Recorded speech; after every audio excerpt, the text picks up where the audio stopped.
అల్లు అర్జున్ తన నివాసం నుంచి చిక్కడపల్లి పోలీస్ స్టేషన్ కు తన లీగల్ టీమ్ తో బయలుదేరారు. బన్నీని ఏ అంశాలపై ప్రశ్నిస్తారు అన్న దానిపై సస్పెన్స్ నెలకొంది. అయితే ఆయన నివాసం దగ్గర కూడా భారీగా బందోబస్తు ఏర్పాటు చేశారు. కాసేపట్లో పోలీసుల విచారణకు అల్లు అర్జున్ హాజరవుతారు, రికార్డ్ చేస్తారు. 10 ప్రశ్నలు సిద్ధం చేశారన్నట్టుగా తెలుస్తోంది. విచారణకు తన నివాసం నుంచి అల్లు అర్జున్ టీంతో బయలుదేరారు. మరిన్ని వివరాలు మా ప్రతినిధి నుమాన్ అందిస్తారు. నుమాన్, విజయ చంద్రిక, అల్లు అర్జున్ తన నివాసం నుంచి లీగల్ టీంతో చిక్కడపల్లి పిఎస్కి బయలుదేరారు. భారీ పోలీసు బందోబస్తు మధ్య ఏదైతే అల్లు అర్జున్ ఆ కాన్వాయ్ అయితే బయలుదేరినటువంటి పరిస్థితి ఉంది. సో ప్రస్తుతం అల్లు అర్జున్ ఎన్టీఆర్ ట్రస్ట్ భవన్ దాటారు. సో మొత్తం ఎక్కడికక్కడ కూడా ఆ రోప్ పార్టీ కానివ్వండి భారీగా పోలీసులను మోహరించారు. ఎవరిని కూడా అల్లు అర్జున్ వెళ్ళేటటువంటి మార్గంలో ఎక్కడికక్కడ కూడా ఆ సిగ్నల్స్ దగ్గర కూడా ఎవరిని వెళ్లకుండా పూర్తిగా ఆపేసినటువంటి పరిస్థితి. మరోవైపు అల్లు అర్జున్ నివాసం దగ్గర కూడా మీడియా ప్రతినిధులు కూడా పూర్తిగా అడ్డుకున్నారు. ఎవరిని కూడా రాకుండా ఎక్కడికక్కడ కూడా అడ్డుకున్నటువంటి పరిస్థితి అయితే కనిపించింది. ఈ నేపథ్యంలో ఒకంత అల్లు అర్జున్ నివాసం వద్ద కూడా పూర్తిగా గందరగోళ వాతావరణం అయితే నెలకొందని చెప్పవచ్చు. ప్రస్తుతం మనం ఏదైతే జూబ్లీ చెక్ పోస్ట్ దగ్గర ఉన్నాము, మనం చూడొచ్చు అల్లు అర్జున్ కాన్వాయ్ ని ప్రస్తుతం ఫాలో అవుతున్నాము. సో ప్రస్తుతం ఏబిఎన్ స్క్రీన్ లో కూడా చూడొచ్చు అల్లు అర్జున్ కాన్వాయ్ అయితే ప్రస్తుతం ఇంటి దగ్గర నుంచి బయలుదేరింది.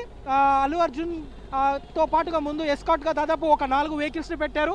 ఇటు ఏదైతే జూబ్లీ చెక్ పోస్ట్ దగ్గర ప్రస్తుతం మనం ఉన్నాము. ఇటు Jubilee check post, NTR trust Bhavan, అదేవిధంగా బసవతారకం క్యాన్సర్ హాస్పిటల్ మీదుగా అల్లు అర్జున్ చిక్కడపల్లి పిఎస్కి బయలుదేరేటువంటి పరిస్థితి. 11:35 అల్లు అర్జున్ ఏదైతే చిక్కడపల్లి పోలీసుల ముందు హాజరు కానున్నారు విచారణకు. సో ఈ నేపథ్యంలో ఇప్పటికే ఇటు భారీగా పోలీసు బందోబస్తును కూడా చిక్కడపల్లి పిఎస్ దగ్గర కూడా ఏర్పాటు చేసినటువంటి పరిస్థితి.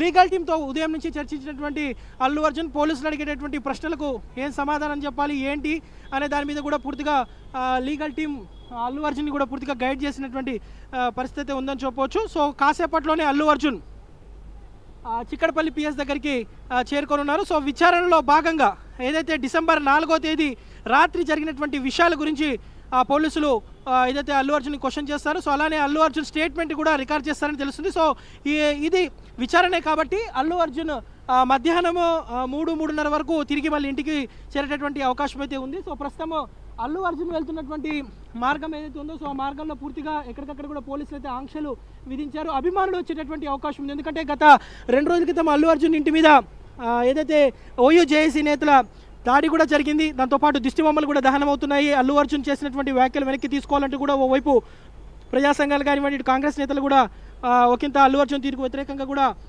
ఆగ్రహం వ్యక్తం చేస్తున్నారు. సో మండిపడుతున్నటువంటి నేపథ్యంలో సో అల్లు అర్జున్ మీద దాడి కూడా జరిగేటటువంటి అవకాశం ఉందని ముందస్తు సమాచారం నేపథ్యంలో సో అల్లు అర్జున్ వెహికల్స్ కూడా ఎక్కడ ఆపకుండా అతను వెళ్ళేటటువంటి మార్గం